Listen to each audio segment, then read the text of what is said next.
हरे कृष्णा। ओम नमः भगवते वासुदेवाय। ओम नमः भगवते वासुदेवाय। ओम नमः भगवते वासुदेवाय। नारायणं नमस्कृतं नरं चैव नरोत्तमं देवीं सरस्वतीं व्यासं ततो जयमुदीरये। नष्टप्रायेषु अभद्रेषु नित्यं भगवत सेवया भगवते उत्तम श्लोके भक्ति भवति नैष्ठिके।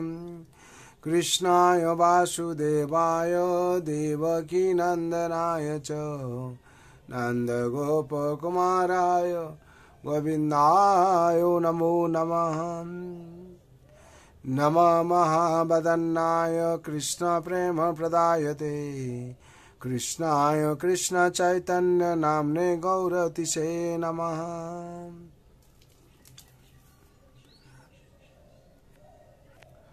हरे कृष्ण। श्रीमद् भागवत स्कंद 11 अध्याय 5 वासुदेवर प्रति श्री नारद मुनिर उपदेशर शेषांश। श्लोक संख्या 32। कृष्ण वर्णं तृषा कृष्णं सांगोपांगस्तु पार्षदं यज्ञ संकीर्तन प्रायो यजन्ति हि सुमेधसम्। शब्द रूपे कृष्ण वर्णम कृष्ण कृष्ण शब्दांशगुली पुनरावृत्तिर माध्यमे तिस्सा उज्ज्वल्य समन्वित अकृष्णम कृष्ण वर्ण नय गौरवर्ण संग संगी साथी सह उपअंग सेवगण अस्त्र अस्त्र शस्त्र पार्षदम एकांत सहचर वृंद यज्ञ माध्यमे संकीर्तन प्राय मूलतः संगबद्ध भावे संकीर्तनेर द्वारा यजन्ति तारा भजना करे ही अवश्यई सुमेधस बुद्धिमान मनुष्यरा। अनुवादे বলা হচ্ছে কলিযুগে যেসব বুদ্ধিমান মানুষেরা ভগবত আরাধনার উদ্দেশ্যে সংকীর্তন অনুষ্ঠান করেন তারা অবিরাম শ্রীকৃষ্ণের নাম গানের মাধ্যমে ভগবত অবতারের আরাধনা করে থাকেন। যদিও তার দেহ কৃষ্ণবর্ণ নয় তাহলেও তিনি স্বয়ং শ্রীকৃষ্ণ। তার সঙ্গে পার্ষদ রূপে রয়েছেন তার অন্তরঙ্গ সঙ্গীরা সেবকগণ অস্ত্র এবং সহযোগী বৃন্দ। तात्पर्य একই শ্লোক শ্রী চৈতন্য চৈতন্য চরিতামৃত গ্রন্থের আদিলীলা খণ্ড 3 তৃতীয় অধ্যায়ের 52 শ্লোকে শ্রীকৃষ্ণ দাস কবিরাজ কর্তৃক উল্লেখিত হয়েছে। এই শ্লোকটি নিম্নরূপ ব্যাখ্যা দিয়েছেন কৃষ্ণ কৃপা শ্রীমূর্তি শ্রীল ভক্তি বেদান্ত স্বামী প্রভুপাদ। এই শ্লোকটি শ্রীমদ্ ভাগবত 11/5/32 থেকে উদ্ধৃত হয়েছে। শ্রীল জীব গোস্বামী ভাগবতের ভাষ্য প্রদান প্রসঙ্গে কর্ম সন্দর্ভ নামে অভিহিত রচনার মাধ্যমে এই শ্লোকটির ব্যাখ্যা বলেছেন যে ভগবান শ্রীকৃষ্ণ গৌরবর্ণ ধারণ করেও আবির্ভূত হন। সেই গৌরবর্ণ ভগবান শ্রীকৃষ্ণ হলেন শ্রী চৈতন্য দেব, যিনি এই যুগের বুদ্ধিমান মানুষদের কাছে পূজিত হয়ে থাকেন। গর্গমুনি ও শ্রীমদ্ ভাগবতে তা প্রতিপন্ন হয়েছে। যিনি বলেছেন যে শ্রীকৃষ্ণ যদিও কৃষ্ণ বর্ণের তাহলেও তিনি অন্য 3টি বর্ণেও অভিভূত হন, যেমন রক্তবর্ণ, শ্বেতবর্ণ এবং গৌরবর্ণ। শ্রী ভগবান তার শ্বেত এবং রক্তবর্ণের রূপ প্রকাশ করেন। যথাক্রমে সত্য ও ত্রেতা যুগে শ্রী গৌরহরি নামে শ্রদ্ধান্বিত শ্রী চৈতন্য দেব আবির্ভূত না হওয়ার পর্যন্ত শ্রী ভগবান গৌর বর্ণ প্রকাশের ইচ্ছা করেননি। শ্রীল জীব গোস্বামী ব্যাখ্যা করেছেন যে কৃষ্ণ বর্ণ না মানে শ্রীকৃষ্ণ চৈতন্য। কৃষ্ণ বর্ণম এবং শ্রীকৃষ্ণ চৈতন্য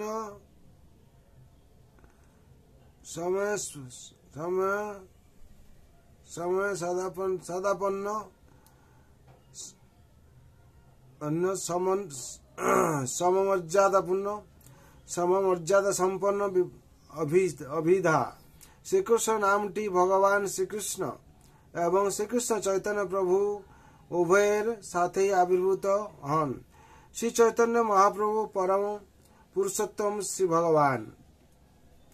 তবে তিনি সদা সর্বদাই শ্রীকৃষ্ণের লীলা বর্ণনায় নিয়োজিত থাকেন এবং সেইভাবেই তার নাম ও রূপের কীর্তন ও মননের দিব্য আনন্দ আস্বাদন করে থাকেন। ভগবান শ্রীকৃষ্ণ স্বয়ং সর্বশ্রেষ্ঠ ভগবত বাণী প্রচারের উদ্দেশ্যে শ্রী চৈতন্য মহাপ্রভু রূপে আবির্ভূত হন।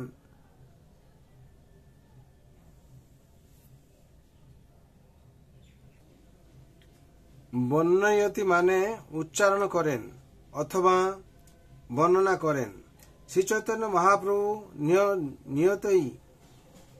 নিয়তে শ্রীকৃষ্ণের পূর্ণ পবিত্র নাম কীর্তন করেন এবং তার বর্ণনাও করেন, এবং যেহেতু তিনি স্বয়ং শ্রীকৃষ্ণ তাই তার দর্শন যিনি লাভ করেন তিনিও সপ্রবৃত হয়ে শ্রীকৃষ্ণের পবিত্র নাম জপ কীর্তন করতে থাকেন এবং পরে সকলের কাছে তা বর্ণনাও করেন। তিনি মানুষকে দিব্য কৃষ্ণ ভাবনামৃতে সঞ্জীবিত করেন, যার ফলে কীর্তনকারী দিব্য আনন্দে মগ্ন হন সর্ব বিষয়ে। তাই তিনি প্রত্যেকের সামনেই রূপ শব্দের মাধ্যমে শ্রীকৃষ্ণ রূপে আবির্ভূত হন। শ্রী চৈতন্য মহাপ্রভুকে দর্শন মাত্রেই মানুষ শ্রীকৃষ্ণকে স্মরণ করতে থাকে। অতএব তাকে বিষ্ণুদত্ত রূপে মর্যাদা দিতে পারা যায়। পক্ষান্তরে শ্রী চৈতন্য মহাপ্রভুই স্বয়ং ভগবান শ্রীকৃষ্ণ।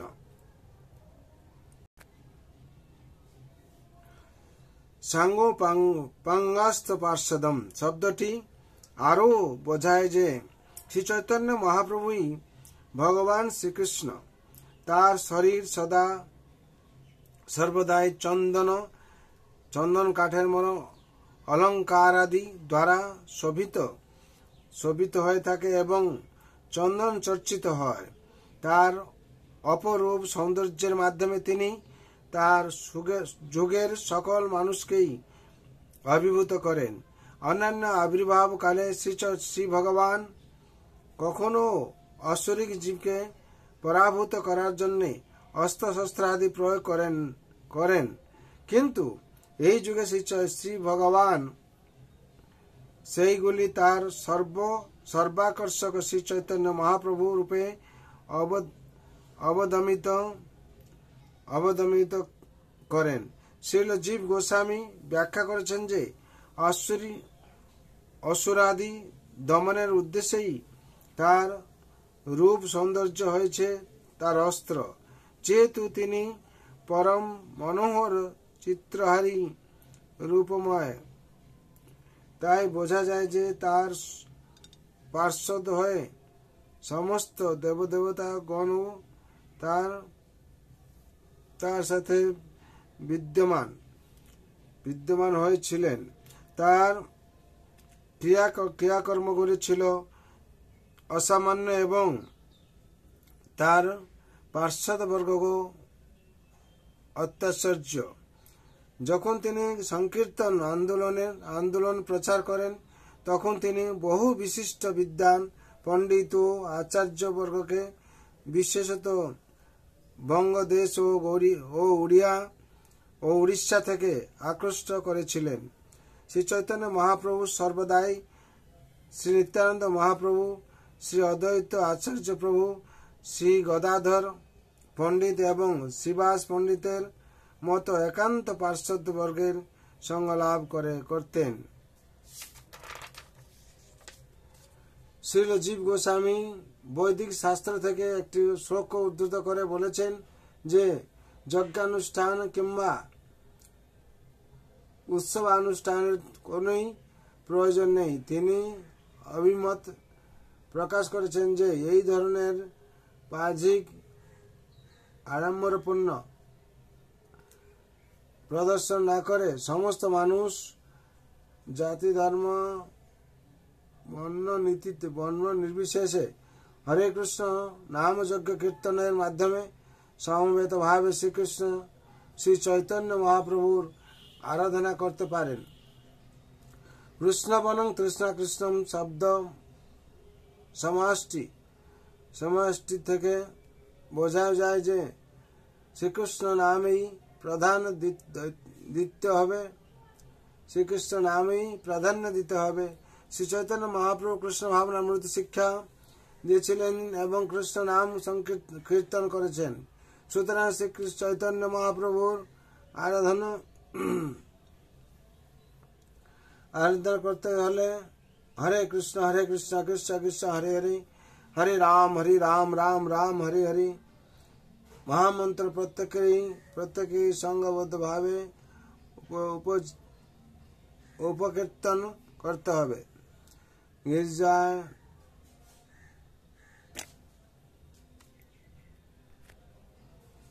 গির্জায় মন্দিরে কিংবা মসজিদে গিয়ে সকলের পক্ষে ভগবত আরাধনার কথা প্রচার করা আর সম্ভব নয়, কারণ মানুষ তাতে সব আগ্রহ হারিয়েছে। কিন্তু মানুষ সর্বত্রই সকল সময়ে হরে কৃষ্ণ নাম জপ ও কীর্তন করতে পারে। এইভাবে শ্রী চৈতন্য মহাপ্রভুর আরাধনার মাধ্যমে তারা সর্বোচ্চ কর্তব্য সাধন করতে পারবে এবং পরমেশ্বর ভগবানের প্রতি প্রীতি সাধনের জন্য সর্বোত্তম ধর্মকর্মের উদ্দেশ্য সাধন করা তাদের পক্ষে সম্ভব হয়ে ওঠে।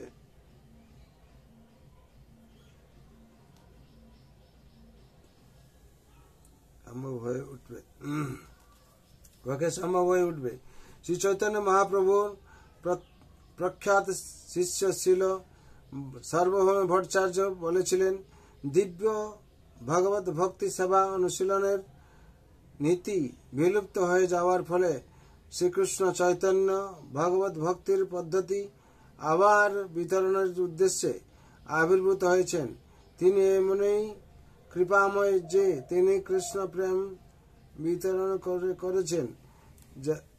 যেভাবে পদ্ম ফুলের দিকে মৌমাছিরা গুনগুন করে আকৃষ্ট হয়ে থাকে, সেইভাবেই প্রত্যেক মানুষ তার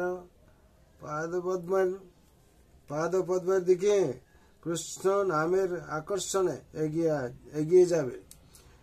মহাভারতের দান ধর্ম পর্বের 189 অধ্যায়ের মধ্যে উল্লেখিত শ্রী বিষ্ণু সহস্রনাম অংশেও শ্রী চৈতন্য মহাপ্রভুর অবতারের বিষয়ে উল্লেখ করা হয়েছে। শ্রীল জীব গোস্বামী এই প্রসঙ্গটি নিম্নরূপে উদ্ধৃত করেছেন। সুবর্ণবর্ণ হেমাঙ্গ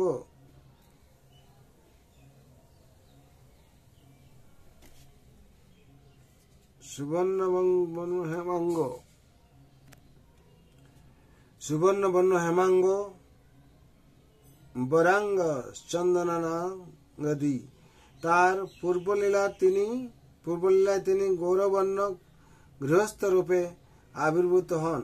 তার সুন্দর অঙ্গ প্রত্যঙ্গ এবং তার চন্দন চর্চিত দেহ গলিত স্বর্ণের মতো উজ্জ্বল মনে হতো। তিনি আরো উদ্ধৃত করেছেন যে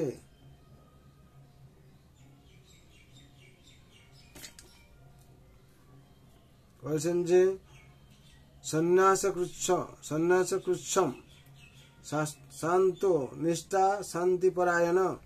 তার পরবর্তী লীলায় তিনি সন্ন্যাস আশ্রয় গ্রহণ করেন এবং তিনি শান্ত ও নিষ্ঠাবান হয়ে ওঠেন। নিরাকার নির্বিশেষবাদী অভক্তদের শুদ্ধ করে দিয়ে তিনি পরম শান্তি এবং ভক্তির পরিবেশ সৃষ্টি করেছিলেন। এখানে বিশেষ করে বলা হচ্ছে সুবর্ণ বর্ণ হেমাঙ্গ বরাঙ্গ চন্দনাঙ্গদি। তার পূর্বলীলায় তিনি গৌরবর্ণ গৃহস্থ রূপে আবির্ভূত হন। তার সুন্দর অঙ্গ প্রত্যঙ্গ এবং তার চন্দনচর্চিত দেহ গলিত স্বর্ণের মতো উজ্জ্বল মনে হয়। তিনি আরও উদ্ধৃত করেছেন যে সন্ন্যাসকৃচ্ছম শান্ত নিষ্ঠা শান্তিপরায়ণ। তার পরবর্তী লীলায় তিনি সন্ন্যাস আশ্রম গ্রহণ করেন এবং তিনি শান্ত ও নিষ্ঠাবান হয়ে ওঠেন। নিরাকার নির্বিশেষবাদী ভক্তের শুদ্ধ করে তিনি পরম শান্তির এবং ভক্তির পরিবেশ সৃষ্টি করেছিলেন। হরি বল।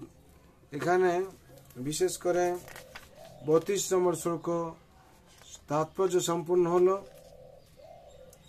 মহাপ্রভু আবির্ভাব হয়ে কিভাবে মহাপ্রভু লীলা প্রদর্শন করেছেন আর কিভাবে তিনি এই সংসারে কৃষ্ণ প্রেম প্রদান করেছেন সেই কথা এখানে বর্ণনা করা হয়েছে। কিন্তু এখানে বলা হচ্ছে যেটা কলিযুগে যেমন বুদ্ধিমান মানুষেরা ভাগবত আরাধনার উদ্দেশ্যে সংকীর্তন যজ্ঞানুষ্ঠান করেন, তারা অবিরাম শ্রীকৃষ্ণের নাম গানের মাধ্যমে ভগবত অবতারের আরাধনা করে থাকেন। যদিও তার দেহ কৃষ্ণবর্ণ নয়, তাহলেও তিনি স্বয়ং শ্রীকৃষ্ণ। তার সঙ্গে পার্শ্বদরূপে রয়েছেন তার অন্তরঙ্গ সঙ্গীরা, সেবকগণ, অস্ত্র এবং সহযোগী বৃন্দ।